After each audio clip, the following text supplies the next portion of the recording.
Sorry about that, I was muted. Welcome to Government 101, Understanding Roles, Jurisdictions, and Civic Participation. This webinar is meant to explore the different levels of government, how jurisdictions overlap, and ways to make an impact in your community. There is a municipal election next year, or this year. This session can help support potential candidates who are looking to run or help others be more informed or engaged as an active citizen. My name is Diana Hewson. I'm the founder and co-chair of Equal Voice Niagara, a chapter of Equal Voice Canada, which is a nonpartisan organization dedicated to increasing the representation of women in all levels of government across Canada. Through advocacy, education, and mentorship, we work to inspire and empower women to run for office, break down barriers to political participation, and build a more inclusive, diverse political landscape. We're thrilled to offer this session in collaboration with the Wind Council at the Greater Niagara Chamber of Commerce. We certainly appreciate the support of the GNCC in presenting this webinar today. A few housekeeping items. If you have a question for one of our panelists, please add it to the chat. We'll be reviewing them at the end of our conversation, and time permitting, we will pose them to our panelists. Live transcription has been enabled, so you can activate the closed captioning if desired. It should be in the settings of your Zoom at the bottom of your screen. This webinar is also being recorded and will be available on the GNCC and Wind Council website. Equal Voice Niagara will also share the link to the video, so please follow us on Facebook or LinkedIn if you're looking for more information. Prior to introducing this powerhouse panel we have for you, we'll be conducting a few short polls to get to know our audience today. We have 3 quick questions for you, so please answer the polls as they pop up on your screen, and we'll be revisiting the results of the polls a bit later in the session.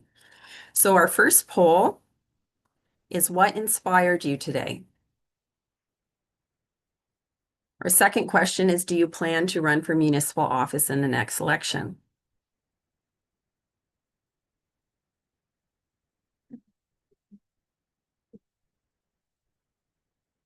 Just give you a moment to fill out the results.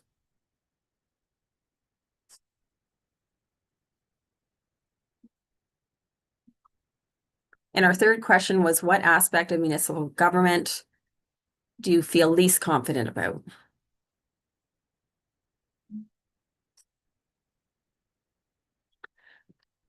So thank you for sharing your information with us. Our polls have closed. We'll quickly review those responses after an introduction of our esteemed panel. So without further delay, I'd like to introduce our first panelist, Mayor Sandra Easton. Mayor Easton is currently serving her 3rd term as mayor for the town of Lincoln, bringing a distinguished background in healthcare, governance, and community leadership. She's recognized for her dedication to building a strong, sustainable, and inclusive municipality. During her tenure, she has advanced major priorities such as infrastructure investment, environmental sustainability, economic development, and community well-being. Her leadership has earned Lincoln national recognition, including awards from the Canadian Association of Municipal Administrators and the Government Finance Officers Association. A strong proponent of intermunicipal collaboration, Mayor Easton is an influential voice in Niagara's regional reform discussions, focusing on eliminating duplication, improving efficiency, and strengthening government partnerships to deliver long-term value and accountability for residents. She's especially proud of Lincoln's thriving and diverse agricultural sector, from award-winning vineyards and craft breweries to greenhouses and farm-to-table ventures. These showcase the sector's innovation, resilience, and sustainability. Her leadership has helped support this industry through strategic infrastructure and partnerships to drive economic growth. Mayor Easton's vision centers on balanced growth to protect Lincoln's unique charm while creating opportunities for young people to live and work locally. As the town continues to evolve, she remains committed to building a vibrant, prosperous, and connected community rooted in agricultural heritage and innovation. We're so happy to have you with us today, Mayor Easton. Thank you for being here.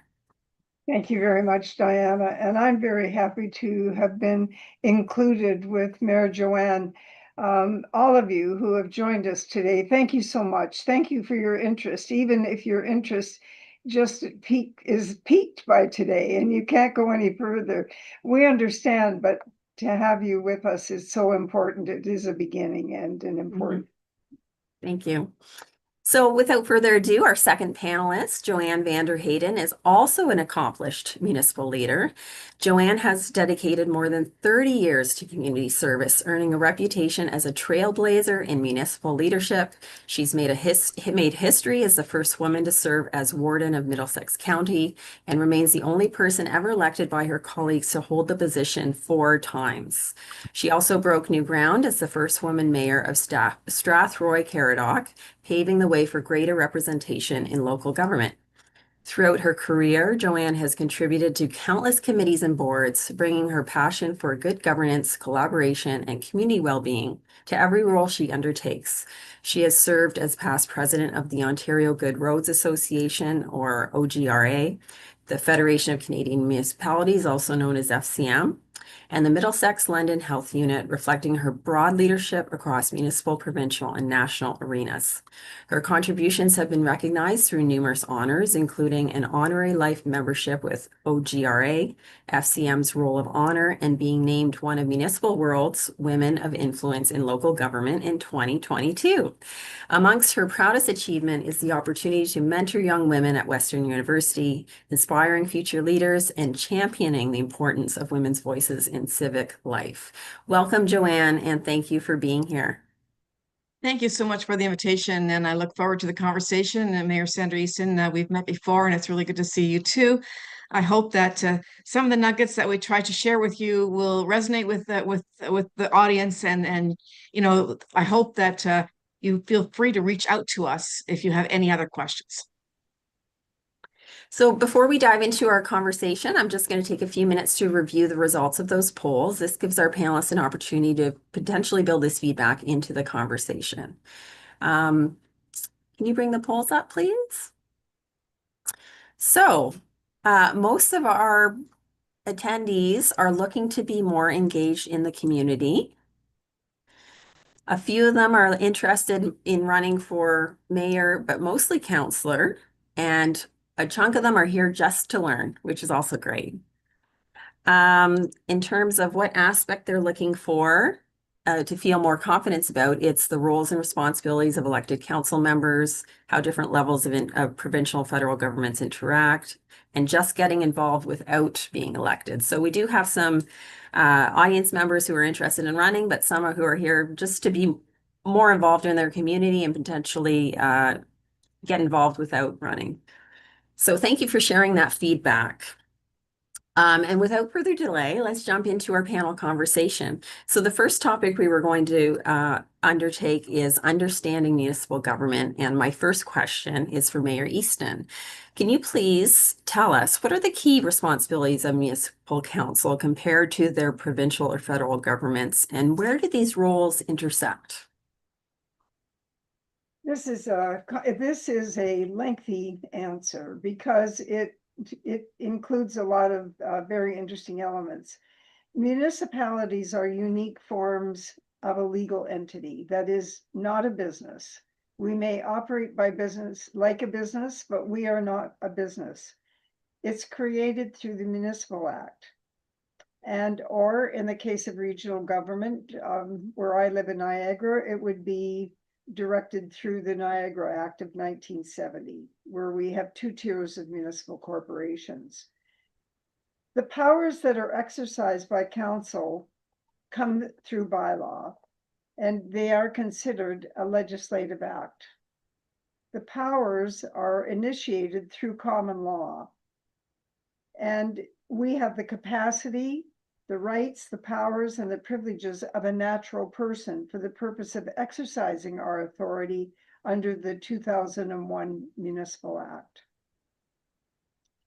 There are a number of committees that council sit on, but there are also many community committees, agencies, boards, and commissions, some that are capable of suing and some that are capable of being sued. This is not to scare you away, it's just to set the context. This is a very formal entity that you are either considering to be engaged in as a committee member or more formally as a councillor or a mayor. The municipalities have the right to provide any service or thing that they consider to be necessary or desirable for the public in their community, and they may pass bylaws accordingly. And those powers are exercised by municipal council. There's also a sphere of powers. In multi-tier municipalities, you may have one municipality that's exclusively responsible for sewers and water. In others, it's a shared responsibility. So it's important to be able to separate those out. Now, more specifically, what does council do? Well, we have a lot of meetings. We have a lot to talk about. We have a lot to consider. But what do we talk about? We talk about safety and security. In some cases, provision of police services, enforcement of bylaws, provision of fire protection. We may deliver utility services, water treatment and distribution. And all across this province, this profile changes. Power may be provided by our communities. We are also involved in the preservation of public assets, like the maintenance of roadways, the maintenance of park spaces, and public facilities. We provide leisure services, delivery of recreation programs, and the delivery of cultural programs. We provide municipal planning and building services. We provide social services, and we promote our communities locally as well as far afield. Now, these are all classified as service envelopes. They were changed from one community to another, but they are critical to sustainable continuance of civic functions. Yeah, and just highlighting some of the things you talked about, I think that's why it said that municipal government is actually closest to the people in terms of as soon as you get up in the morning to turning your tap on, to flushing your toilet, to putting your garbage out, to driving to work. All of those are services that municipal government undertake. Joanne, I'm wondering if you could explain to us, how does the municipal decision making influence federal or provincial priorities or vice versa? Thank you for that question. I don't know what people know and what they don't know, so I'm just going to read some notes that I made and put forward. And there are like 444 municipalities in Ontario. And out of the three orders of government, municipalities are truly, as Diana just mentioned, the closest to the people and provide the services that are most likely to impact your daily lives. Most people don't know which level does what. Frankly, most people really do not know that, but all are important. So collaboration is really necessary to ensure that we have funding, laws, policies that address the local needs. We also need to remember that municipalities are very different from each other. Ontario consists of various types of municipalities. We have cities, we have rural, small urban areas, regions, counties, and northern municipalities. We all deal with mostly the same things, but in different scales. So, rules and regulations that come down the chute are really important for us to try to have some kind of consultation in. It's really incumbent on anyone running for office to learn about the government structure, the priorities, policies, the relations at each level. Local services, as Mayor Easton mentioned, cover many things: roads, water, waste management, fire, policing, planning, bylaws, development charges, housing, just to name a few. And housing is to a degree. Some of these social services arguably fall outside of our scope because they're in our neighborhoods. We have to play a part. A case to illustrate how provincial decision-making can impact municipalities. I'm going to go back a little ways. I'm going back to the Harris government's common sense revolution. I've been in politics for 30 years, so this happened when I was in politics. A large portion of its highway network was transferred to municipalities. So imagine on April 1st, 1997, a total of 1,767 kilometers, and January 1st of 1998, shortly thereafter, 3,210 kilometers were downloaded. Those used to be called the old King's Highways. They were all converted into county, regional, or municipal roads. Along with these roads came multiple bridges. As you can imagine, the cost to municipalities was tremendous. There was funding provided from levels of government, specifically the Connecting Link program for key connecting roads, top up to the Ontario Community Building Fund, which most of us know as OMPF, as well as Connect Canada Community Building Funds. These are all grants and federal funds dedicated to funding for roads, bridges, and broader infrastructure. I was in government long enough to see that the OMPF was pulled back bit by bit by bit. So you can see it's not surprising that historically municipalities have advocated for more predictable funding because there's a significant gap between our assets, our responsibilities, and our revenues. We can't run deficits. There is only one taxpayer. But the province gave us that responsibility. That was theirs. There was not a ton of communication happening before it all came down the chute. So working with organizations like FCM, AMO, Good Roads, Roma, they strengthen our opportunity for advocacy at other levels of government that we may not be able to do as small municipalities or even as large municipalities. If we all work together, we're a lot stronger. Mhm. Thank you for that. And they also have different revenue generating tools. So the provincial government, of course, could collect revenues via sales tax or other means. The municipalities have to stick with the property tax. So certainly more susceptible to the pressures of changes that come down on municipalities. The second item we're going to dive into is intergovernment relations. And you did highlight this a little bit, Joanne. So I'm going to ask this of Sandra, or sorry, Mayor Easton, my apologies.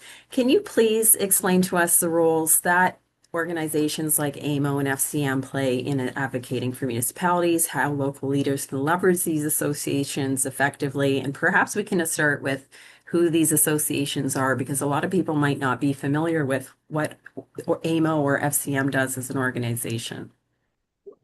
I think that's a very good statement that you made. Sometimes they're not well known even within the municipalities. But we've been very fortunate, as you know, Diana, you were our representative of FCM, and Rob Foster was our AMO representative. Both of you had a significant tenure. So you were close to us. And if we had questions, we knew exactly where to go. However, it's good, you have to understand the roles. The provincial government, we exist because the provincial government delegated all this work to us and continued to delegate. And they, as Joanne said, Mayor Joanne said, they're not sending the check with us, down the road with the project. So provincial government, people say that we are the child of the province. I have a lot of trouble with that because the work that we do is so serious and we are so effective at dealing with it that I really don't appreciate that definition.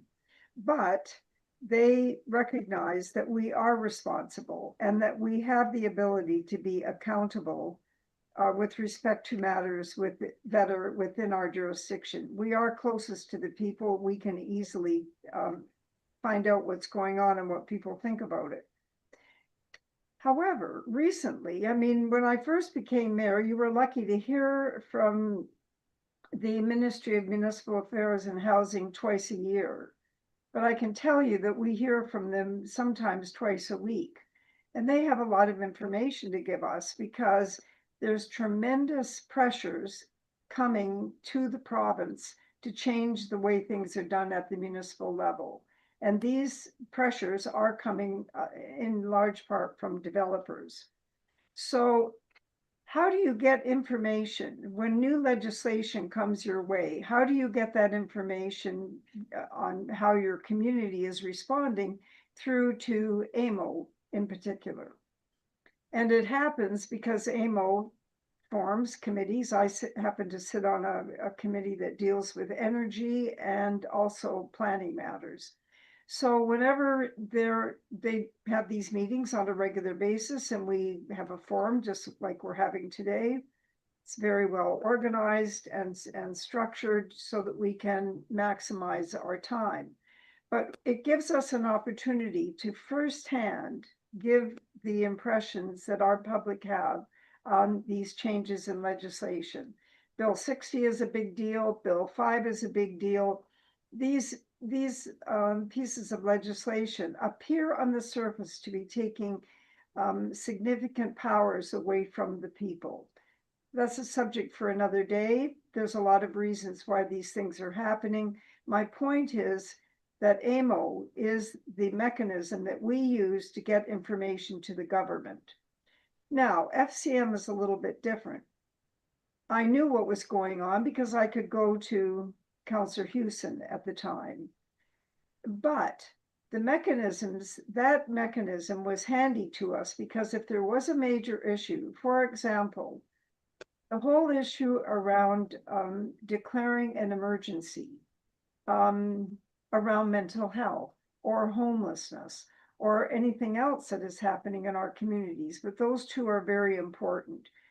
Eventually, you really want to be able to see legislation on a bigger scale. You want to see that legislation develop across the country. AMO can help do that from the provincial perspective, but FCM moves it up higher. And it allows us to be able to deal with both the provincial and the federal government when we utilize our representatives to get that information across. It's not, I don't expect that. What I want to leave you with is that there are mechanisms that allow us to go way beyond our scope in order to have problems solved, to have problems heard, and to find information, to get access to information, reliable, up-to-date information. Resilience is one of the biggest qualities that you can develop as a municipality. You have to be able to roll with the punches, and you've got to be positive. You have to remain positive on behalf of your community. You can do that by staying close to other people that are like-minded and that will help you problem solve. I hope that comes somewhere close, Diana, to what you're looking for. You're on mute. Thank you. There was a question in the chat just to specify, AMO is the Association of Municipalities of Ontario. As Joanne mentioned earlier, there's 444 municipalities across Ontario. They bring all those municipalities together and provide advocacy for the provincial government. FCM is the Federation of Canadian Municipalities. They bring municipalities from across Canada together and provide advocacy with the federal government on legislation and policy issues that affect municipalities that are drafted and created by the federal government.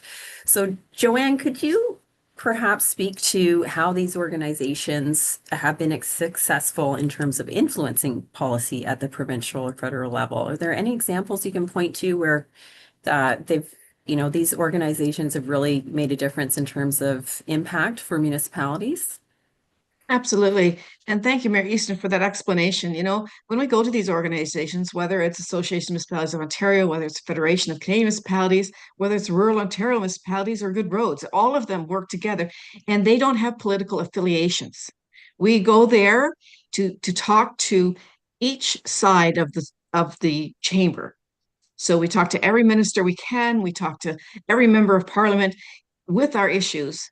So because we all know governments change and we don't always have the same people around the table. So the more people that we can reach with our conversations, and that's why these organizations are so important to us, that the more work we can get done and the more in tune they are to what our needs are.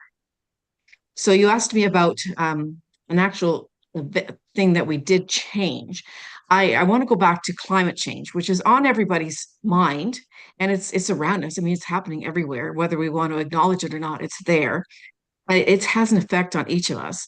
So FCM worked with the federal government to find some solutions, and this was amazing. The result was that in the year 2000, the government of Canada invested $550 million to establish the Green Municipal Fund. The fund supports partnerships and leveraging of both public and private sector funding to reach higher standards of air, water, soil quality, and climate protection. This program has advanced stability, sustainability, innovation, and economic growth in many, many municipalities across the country.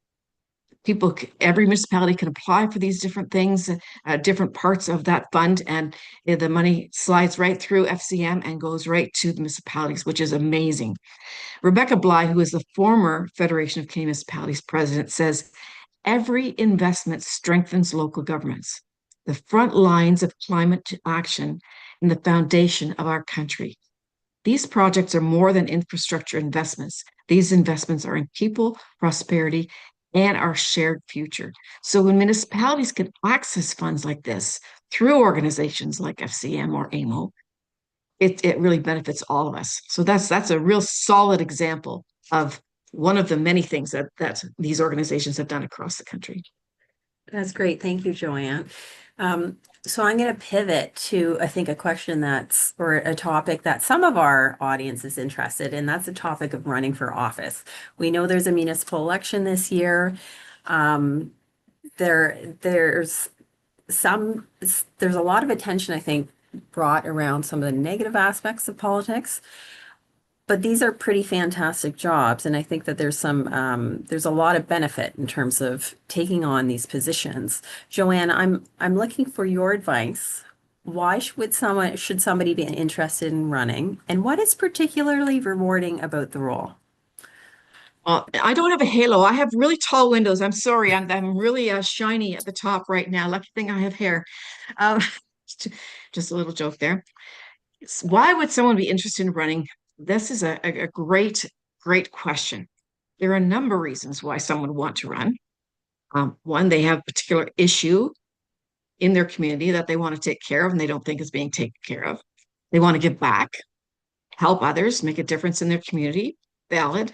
My dad always said, give back to the community that gave us opportunity. Now we're immigrants to this country. I was born here, but my parents are immigrants. So that was very valid for me as a youngster to listen to say, yes, our community has given this family opportunity.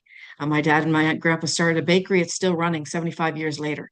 It's a factory. So, it's incredible. You may have expertise you want to share. For example, in leadership or financial skills, recreation, infrastructure, expertise. Those are all things that would be really good to have as you enter politics. Probably the worst reason is if you have animosity to some of the incumbents, but that happens many, many times. What I would recommend is outlining the reasons that make you feel you are capable of making a difference, as well as detailing how you intend to achieve meaningful impact, who you are, what ties do you have to the community, also why a voter would want to vote for you, and put that mark down on a paper because that's an important mark. During my first campaign, I shared, this is just an example, I shared that I have lived here all my life. As a homeowner and parent, my goal was always to help the community be an excellent place to live and raise my family. My university degree was in physical education. I had at that point served 2 terms on the local recreation board, accompanied that with experience in finance. I believed that I was well prepared to serve as an elected official. I had demonstrated a history of dedicated community work and was committed to ensuring that my voice and your voice could be represented through me. So that was kind of the little tidbit that I offered in my campaign. But you have to figure out what it is that you want. But those are some of the reasons. I just want to quote Elise. There's a woman that I met at a conference, a leadership conference. Her name is Elise Rose. And she said we should all strive for, and I think we do strive for. She spoke about hope, belonging, meaning, purpose, standing with humility, and leading with courage and using your voice. I know those are all social terms, but that has to be internal to you and make you the person that you are in order to come forward to say, yes, I will stand strong and use all the talents that I have. And I have many, and these are the ones that I have that I think can help. Because if you can articulate that, then you're a long ways along, even in a campaign or in anything else you want to do. So that seems to be something that I really wanted to share with everyone. Great. Thank you, Joanne. Mayor Easton, What advice do you have for first-time candidates, and what should they know about the realities of municipal government before they decide to run as for a mayor or a councillor? I was sharing earlier in the last election, I was acclaimed, but I was talking to some new counselors a few weeks after, and I discovered that they really didn't know the capacity of the role in terms of the number of hours a week that it takes to prepare and the number of meetings that you may be confronted with. So I think some of the bones of it, that framework of what what the expectations are in your community, it's very, very important. I remember those days of thinking that I was going to run for mayor. Why was I going to run for mayor? I thought that there were some things that I could do better. Because of my nursing background, I had a good understanding of public health. And I felt that I could influence that. So I would recommend the first thing I would do is before the stars become too entrenched behind in your eyes, find out what the job is all about. Go and talk with one of the counselors, particularly a woman counselor, because sometimes they have less flexibility than our male colleagues. Find out what it really means. I have to tell you, I worked 42 years as a nurse, and I had many responsibilities. I worked as a nurse practitioner, and I was in charge of emergency departments and outpatient clinics. I had a really wonderful portfolio as it all came together. You need to look at the things that you've done and what you can contribute. And I want to speak now to the people that aren't really looking to get elected. You have no idea how valuable you could be in your community if you just go out and choose a couple of things that you'd like to learn more about. You would become a catalyst in the community around accurate knowledge, depth of knowledge, a person who could easily represent the interests of a group of people in a productive way. These are qualities that are really in short supply. We all have a responsibility as members of the community to learn about what is going on, to be fair about what we are being told, to be able to evaluate what it means. It's not just about going into a major complaining session. So if you care about your community, if you have a desire to understand more about your community, as Mayor Joanne said, if you have skills as volunteers, as in any kind of formal sense, these, including group skills, these are all very important when you get to the table to act as a member of a committee.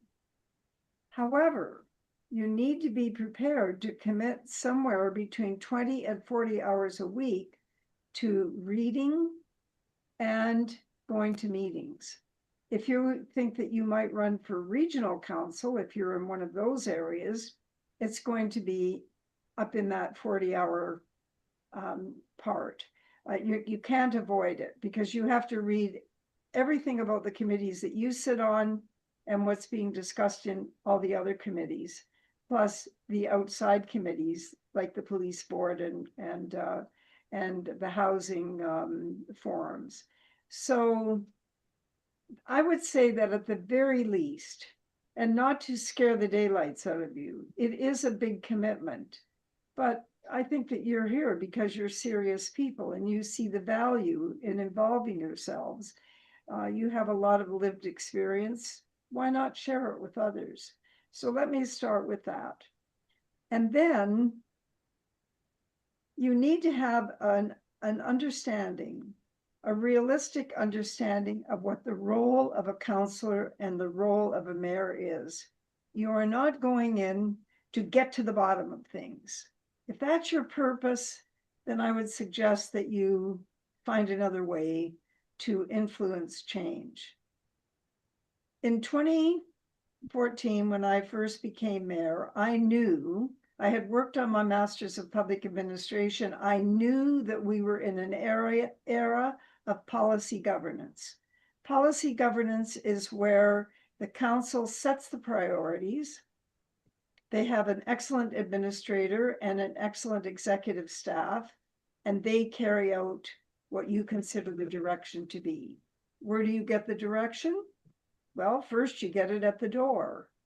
And then you start to develop mechanisms for hearing people's concerns, and you start to build. And everybody on council does this. And so when you get together at the table, that's what you're talking about. So it is very important to understand that role. I can tell you that I know many people now that have been on council for 12 years, and they still do not ascribe to this principle of policy governance. They're always trying to manage the staff. And I can guarantee you that is not what the public are looking for. They don't need two sets of managers. What they need is a council that can direct where the council is going. And they need very, very good people who know how to carry these directions out in an efficient and effective manner. I think I'll stop there because this is a tough nut. And it takes quite a long time actually to get to the point where you really understand what this all means in your day-to-day role. Mm-hmm. I'm just going to remind our audience that if they have questions for the participants, please add them to the chat and we'll be visiting them at the end of our panel conversation. And then we do have lots of time, so I'm going to dive into this a little bit. Both of you have experience either currently or previously as mayors, which is, and unique is only 20% of mayors across Canada are women, believe it or not. So you both have a unique experience. I'm just wondering if you have any advice for anyone, and I'm going to start with Mayor Easton and then move to Joanne. Any advice for someone who's considering running for a mayor versus a councillor? Mayor Easton? Thank you, Diana. I think that what I've said earlier is really, I think, the fundamentals are there. You really do need to sort out why you want to do this. I can tell you the very day that I decided that I wanted to run for council, for mayor, I heard a woman in her 80s talking to a colleague about a committee that she sat on in the town. It wasn't this town, it was another town. And her comment in this very, very, very frail voice was, well, if that's the best they can do for us. And I thought, I can do better than that.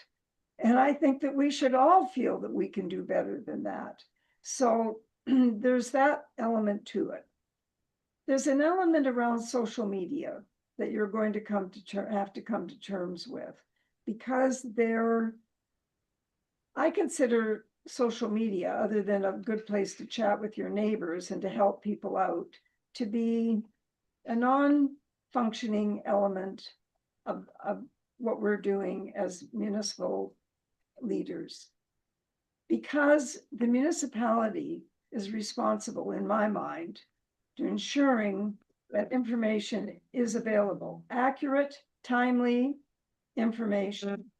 A two-way conversation is available for people, and it's not easy to do now, particularly, with the fact that we hardly have any local newspapers.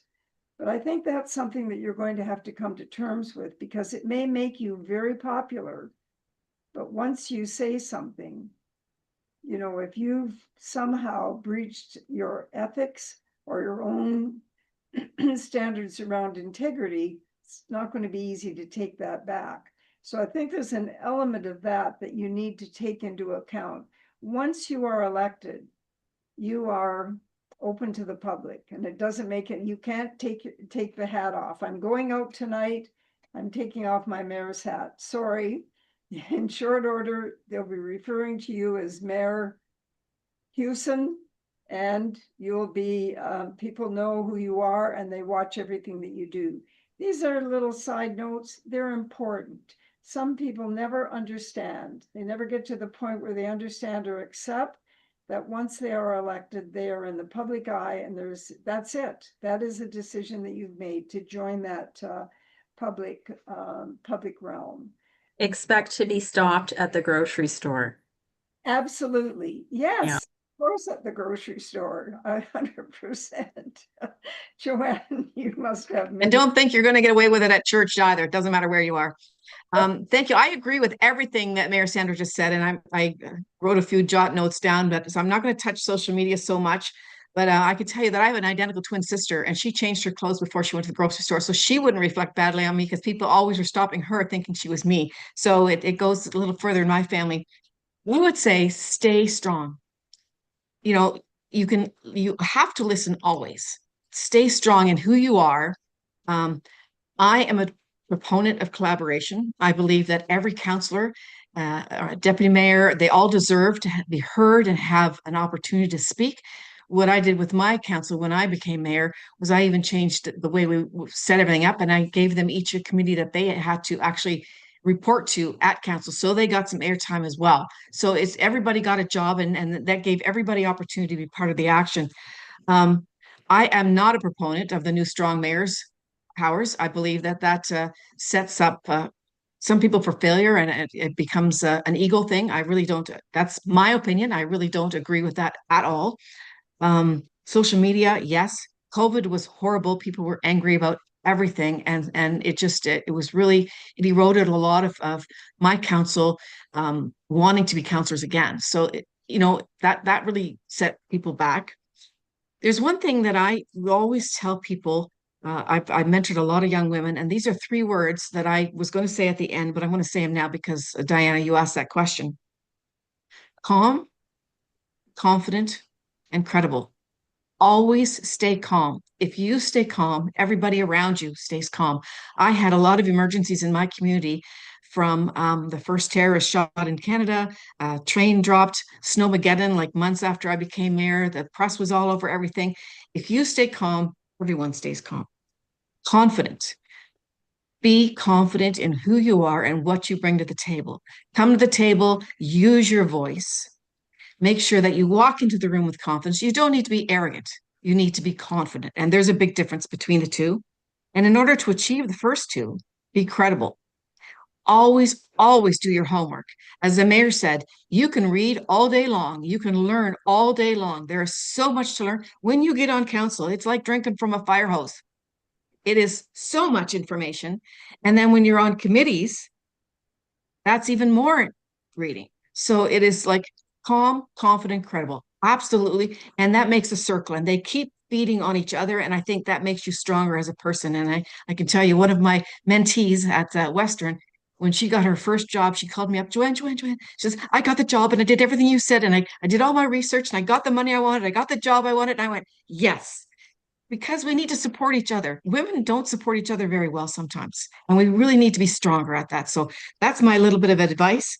I can tell you, committee work is also very important, and that's where a lot of work gets done. I told my husband once, between all my meetings, when I pass on, all you need to put on my tombstone is gone to the next meeting, best one of all. That's great. Thanks. I just want to highlight for those who are thinking about how, what is the reading. All of the agenda materials are posted online. You can take a look. You can see what the actual reading would consist of, so you have a better picture of what's expected in terms of the role. And since there was a question, I think fits in well here. I know as a mayor, you're a full-time in the role. As a counselor, part-time. How well can individuals do these jobs if they have another role, if they're working already? When And I was maybe mayor, I was I'll start with Joanne. okay. I was in politics for 30 years. So I started as a counselor, and then I went to a deputy reeve, deputy mayor, and then mayor. Through most of that, I had a full-time job. I worked at a credit union. I raised three children. I got my university degree. You have to set your parameters. You have to make sure that when I worked at the credit union, they allowed me to work every Saturday morning so I could bank hours to take Tuesday afternoons off to go to county council, regional government. So, you can, if you have good relations with your employer, you can make things work. It's not easy. And hats off to my family for taking all the things that I did because they knew that it was important to me to do that. So yes, you can have another job in the meantime, but it's not easy. Mayor Easton, any thoughts? Yes, I mean, the first time I was on council was in 1983 until 1989. And, things were quite different then. Life was a lot simpler. There's no question about it. But there was certainly a lot of work to do. I mean, we were part of regional government at that time. And it was extremely busy, particularly because we were starting to look at development. And the first few subdivisions were just starting in. So there were many, many challenges and not nearly as much direction as there is now, which was not easy. But I was working at McMaster Medical Center at that time. I was the head of the emergency department. And I had support from my employer and I had great support at home. You can't do it otherwise. It's just it's too challenging. It would be just nerve-wracking to not know that people were there to pick up the slack when you needed it, because there's no slack in these jobs. As you know, you have to just keep forging ahead, and if there's slack to be picked up, it's the council that's picking up. It's your deputy mayor that'll be there to go and attend something that you can't attend. So it is all, a lot of it has to do with relationship building. Yeah, I'm just going to add because I didn't mention, but I used to be a regional counselor in Niagara for the town of Pelham. At that time, I also had a full-time job, and it is doable. You do need a good employer but you also have to pick and choose the time that you spend at council. You can't necessarily be involved in everything. You have to be selective in terms of where your focus is. But it is possible, and it was a very rewarding career for me. I got to meet these fabulous ladies. So we will move on to our next topic, which was leadership and community impact. Joanne, can you describe some of the strategies that you found most effective for engaging residents and ensuring their voices are heard in municipal decision making? Sure, that's a great question because there's so many strategies out there. There are several strategies for effective communication. You can look them all up. I narrowed down on a few. Empower, collaborate, consult, or just tell people what you want them to do or think. Four very different ways of managing things. It's been my experience that you need to use a combination to fit the situation. I'll say that again. You need a combination of those four things to fit the situation. Whatever you do, stay engaged from day one. Before you run, join a committee, volunteer, attend public events, get to know your community, and have them get to know you. When you run, there will be town halls, debates, door-to-door canvassing, media interviews, advertising opportunities, including print and digital. In large communities, you'll need to have a website. Mine was small. I didn't need to have a website. I had one, but you didn't really need to. Be transparent, always truthful. Lies will catch up to you, sure shooting. So there you go. If you don't know the answer, say you'll get back to the person and do that promptly. Develop an elevator speech, a little pitch about yourself and what you want to achieve. Because there will be times where you end up either in an elevator or in a group where you have just moments to introduce yourself and tell people about yourself. They don't want the speech, they want the elevator pitch. After you're elected, you'll need to be accessible by phone, digitally, and in person. Acknowledge concerns and take public input seriously within constraints of budget and legal limits. That's important to remember as well. And Mayor Easton touched on a few of those things in some of her answers, the legality of what we do on a municipal council. Attend as many public events as possible and learn to listen before you speak. Be brief, clear, and concise. Your legacy won't be your title or your resume. It will be how you make people feel after meeting you and how you treat them. That's your council, your staff, your public. Be unforgettable for the right reasons. My public career And I call it my public service career. I don't call myself a politician at all. I call it my public service career. It has been lengthy, and I have found it truly, truly rewarding. I've had the opportunity to learn continuously, connect with remarkable individuals, two of which you see on your screen here, and take on leadership roles that I could never in a million years have envisioned for someone from a small town like myself. That's my answer. Thank you, Joanne. So Mayor Easton, I'm going to ask the question of you. How can municipal leaders balance local priorities with broader provincial or federal mandates, especially when resources are limited? Well, legislation, when those that are involved with us today, if they start doing some research on the legislation, what they're going to find is that it's been developed with the community as a whole approach, not something for Ward 1 or Ward 2 or Ward 4, but you need to think about your community as one place. You can decide that you're going to divide work up so that there's a balance across the whole town, but it really is the benefit to the community as a whole. That's the approach that should be taken. And when you're talking with people, and some people can be extremely vocal, they want to be heard all the time, and they know how to, turn on all the bells and whistles on to be heard. But you're not there just to listen to the loudest voices. You're also there to hear the minority. And the minority is they are powerful in their own right, and you need to give them as much attention as you give others. So when you build a strategic plan, you have to make sure that you take into account the provincial priorities and where the sources of revenue might be. A lot of times you will be able to shorten the circuit around what's happening, where the money is, how easy it is to get that money, just because you're on the same wavelength as the province or the federal government is, because much of our money comes from the feds. It's just channeled down through the province, and they're the ones that actually give it out. So that it's very important to be in tune with that, even at the councillor level, because you will be less frustrated if you're not pushing against an agenda that isn't never going to come your way. So I think that is important, and it's important to try and fit your own personal needs and the needs of the people that are influencing you.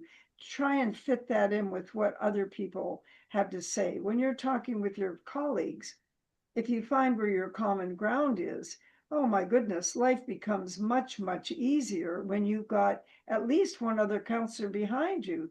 You can start, you can soon put a notice of motion on the table. There's a mover, there's a seconder. You start to work it out with the clerk, and there you go. You're in business. You're in the business of local community building. Partnerships are so important, and I believe that a lot of the success we've had in Lincoln is because we have many partners. We respect people, we're careful with them so that we're not, we're never in a position of having a bad relation. You don't want that to ever to happen. But you do want to avoid duplication. And for us, being able to share services, for example, our environmental specialist, he works for Lincoln, for West Lincoln, and also for the town of Pelham, which is where Diana is from. And that's excellent because we're all doing the same things. We're all dealing with the same watershed, and it makes a great deal of sense to have that kind of a relationship. I'll give you an example. We have a big project in Lincoln called Prudham's Landing, and developing partnerships with the region was extremely important. When we went to apply for the Hughes grant, which was a grant that was really tailored to support a faster development, faster building of homes. And so this was for the water system that was going to feed them. We not only got the 13 million for that water project, which was unheard of, but the region also was able, because of our partnership, they were also able to get the money for the pumping station, the sewage pumping station that was located in Lincoln, but was going to be the responsibility of the region. And so we were able to work together to keep that moving in the right direction.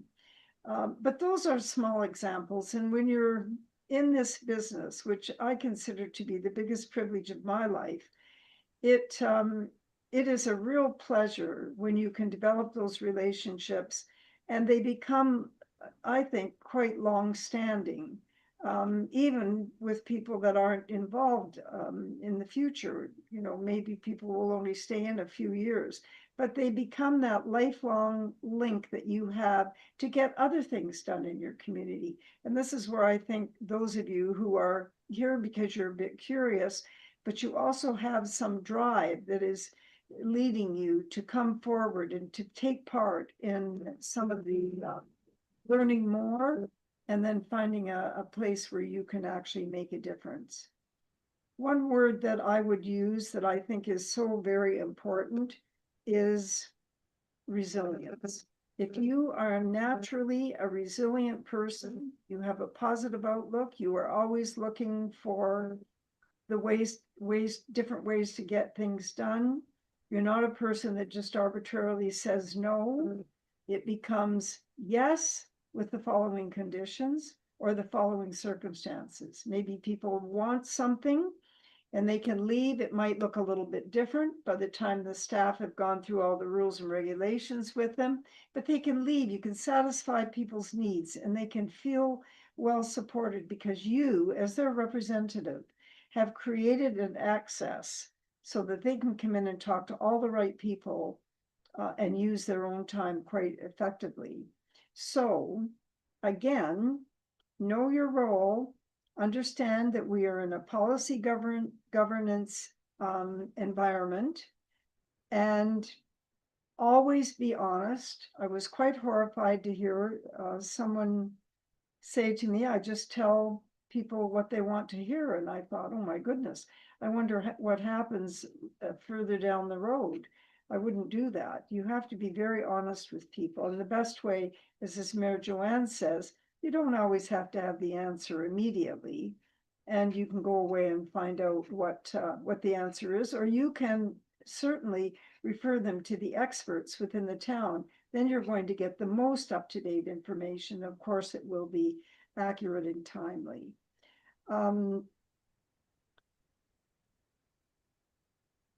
There are other things, but they're too complicated. There are other things about the role, but they aren't important, I think, at this moment. We just want to give you a bit of a realistic flavor of what this is all about so that you can decide how you want to go forward. Yeah, I really like what you said about the importance of relationship and collaboration and how it can really empower your municipality to go further and faster together with your with other colleagues.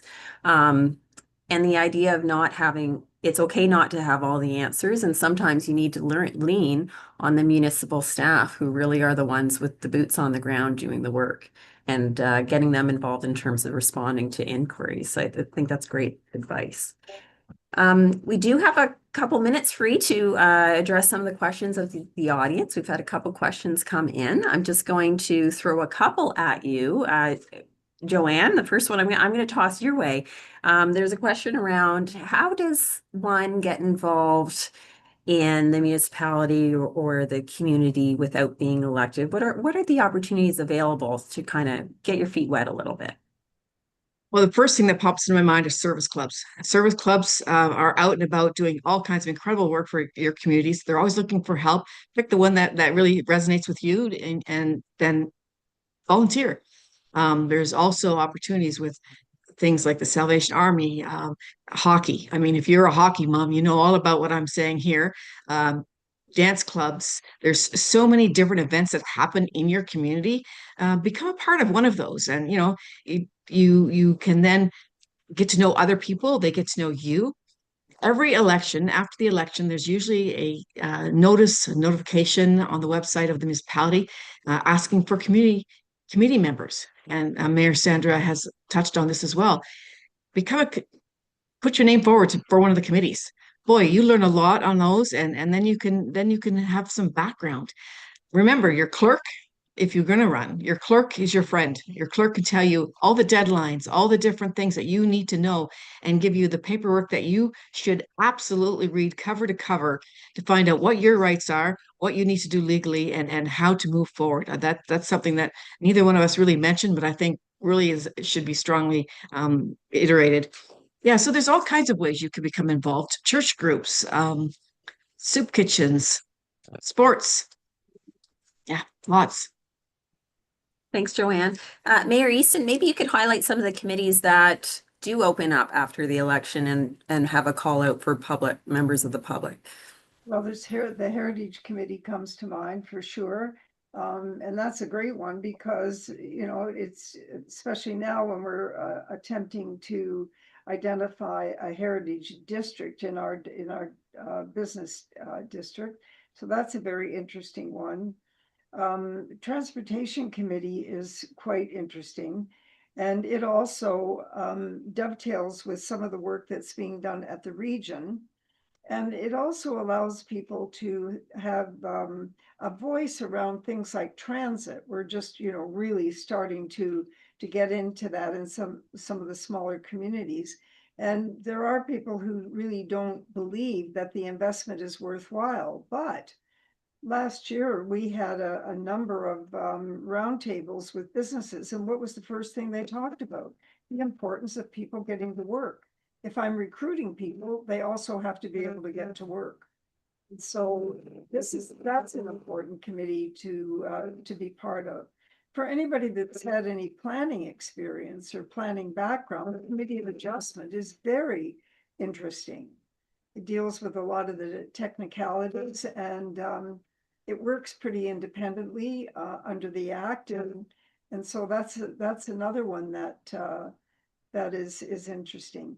The roles with the seniors clubs, very, very important, particularly now, because I'll tell you, there's a real surge when it comes to pickleball and some of the events that they are interested in, and there's a lot of lobbying that goes on. So there's, that's a little bit more lighthearted, but at the same time, it has its serious point. I noticed that hockey is like 3 times bigger than it was when I became mayor. They're asking for another ice pad. But again, that's another agency that is now the 3 communities have come together, and what a difference that made in terms of the number of volunteers that were needed. So there's all kinds of things. Even, traditional organizations like Scouts and Girl Guides. We have something like 25 leaders in our scouting group for about 120 scouts just in Lincoln, just in the Beamsville area and Vineland area alone. That's where the majority of them come from. These people spend a lot of time learning about the role, and they offer a great deal because this is what is building our community from the ground up, and it is so important to have good role models. Mm-hmm.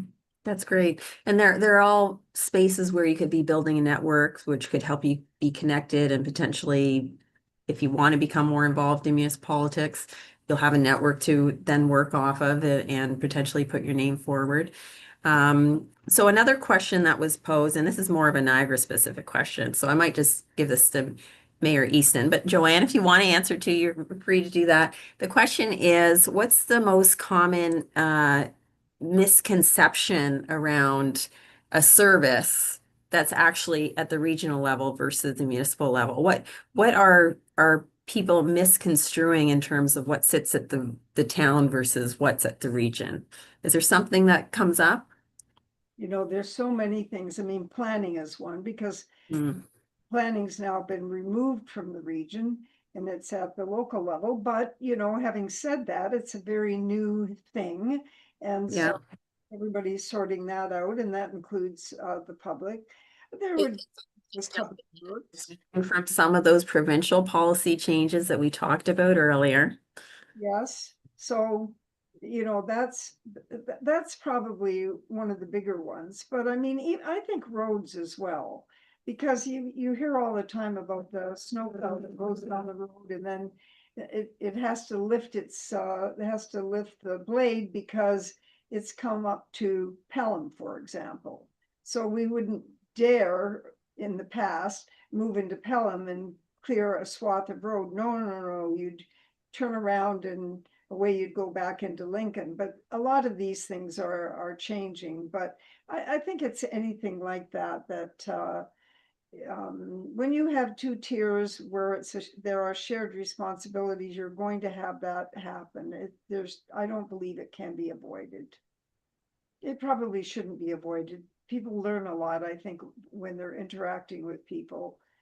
They hear different perspectives, so it's not entirely a bad thing. Joanne, any misconstrued services you want to flag? Well, I would say roads is probably the highest. We have regional roads, municipal roads, county roads, and the snow plows, and then who takes care of what, how that all works together. One thing we haven't mentioned are nursing homes. In our counties, we each have to run at least one nursing home. People don't know that we run a nursing home. We have two nursing homes in our community. One is run publicly with a corporation, and one is run by the county. And one has a union and one doesn't. So there's all kinds of those nuances, I would call that.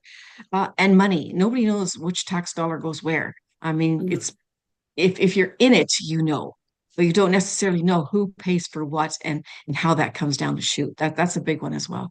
And also, Diana, remember, I mean, for every dollar, we're only keeping somewhere between 8 and 9 cents.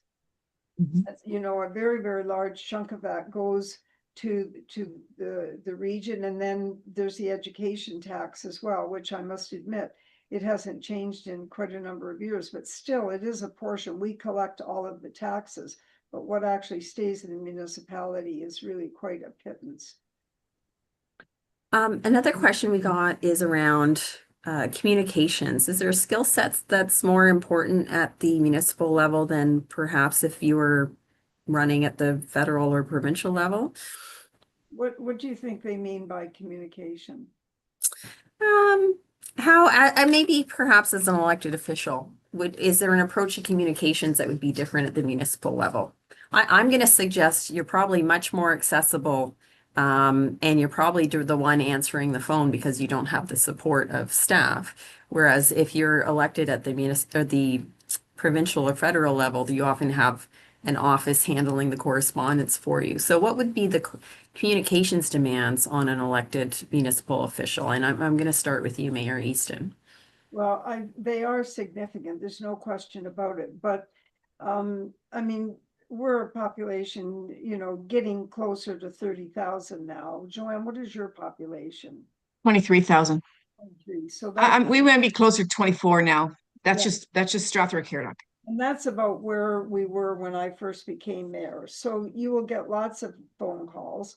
And I have a part-time executive assistant, and she will refer things she knows the issues. She'll refer them to the staff member.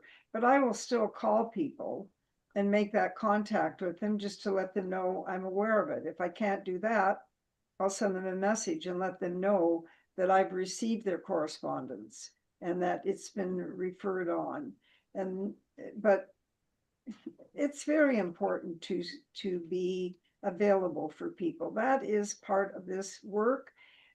People would be very disappointed, and they should be disappointed if they don't have the attention of their mayor and councilors. I think nothing is more demoralizing than that. Anything to add, Joanne? Yes, if I could, Diana, I would really take a course in media relations because you will be dealing with the media. And mostly it's the mayor that deals with the media, but sometimes people like in small communities, the reporter will, sideline someone and ask questions, and you need to be able to articulate that. Phone, you have to answer your phones. I remember when I was the mayor, I would answer the phone and they'd say, I'd like to speak with the mayor. And I'd say, well, this is she. And they go, really? The mayor picks up the phone? It's a small community. You don't have all that staff and layers of people before they get to you. Open door policy. We always had an open door policy. After COVID, we have an office where they can send people to now because it became a little bit dangerous in some situations. But you know what? That's not something to scare people off with. And I'd also recommend people going to something like Toastmasters.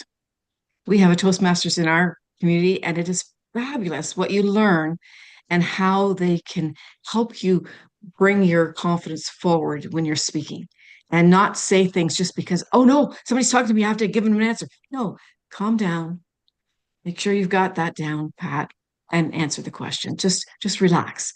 And they have all kinds of people there that can help you out. Learn. There's nothing like a little bit of time and effort to build your confidence in something. And yeah. Yeah, that's great. Okay, well, listen, we've kind of reached the end of our questions already. So that means that we're at the end of our panel discussion. What can I say? Wow, that was such a great conversation, and I think you've given all of our participants quite a lot to think about, especially those who are considering running for office. Thank you so much for participating in the panel. I want to give both of you an opportunity, if you have a final thought, to share a few words with our audience. Joanne, I'll start with you. Anything further you want to leave with our audience tonight? No, other than the calm, confident, credible. And you know what? You are more powerful than you think you are. If you want to run for council, you run and you take some of these things that we've said, take them to heart, and you do the best job you can because that's all any of us can do. That's wonderful. Thank you. And Mayor Easton, any final thoughts? Yes, I mean, people shouldn't hold themselves back because it's a different and complex environment. We all learned, and there's lots of people out there to help. If there's anybody in the Niagara area that's wants to have a conversation, please give them my contact information here at the town. I've met with a few people already, and I'm happy to continue to do that. And the other thing I would say is if you want to check out a few values, a few of your own personal values, see if you can find some questionnaires and some little mechanism where you can check out how your integrity holds up in a challenging situation, or how your ethics might hold up in a situation where you're going to have to make a quick decision, and the information is maybe a little bit different than what you've normally looked at. I think those are probably two areas where, because that may tell you that you may or may not be cut out for this, not because you don't have those qualities, but because those are the ones that really put you on your back heels sometimes. That's great advice. Thank you so much, Mayor Easton. Thank you, Ms. Vanderheyden, for sharing your experience with us, and for everyone who joined us tonight. I'd also like to thank, of course, Karina and Brad from the GNCC for their help in organizing and delivering the webinar tonight. I wouldn't have been able to do it without them. And of course, the Wind Council for collaborating and offering this programming. So this brings us to the end of today's session. We hope you found value in the information and the experiences that were shared today. Just a reminder that Equal Voice Niagara will be offering further programming focused on municipal politics and potentially running for office leading up to the next municipal election in October. If you have an interest in being informed about our sessions or when they're being offered, please make sure to follow us on our Facebook page or on LinkedIn, and we will be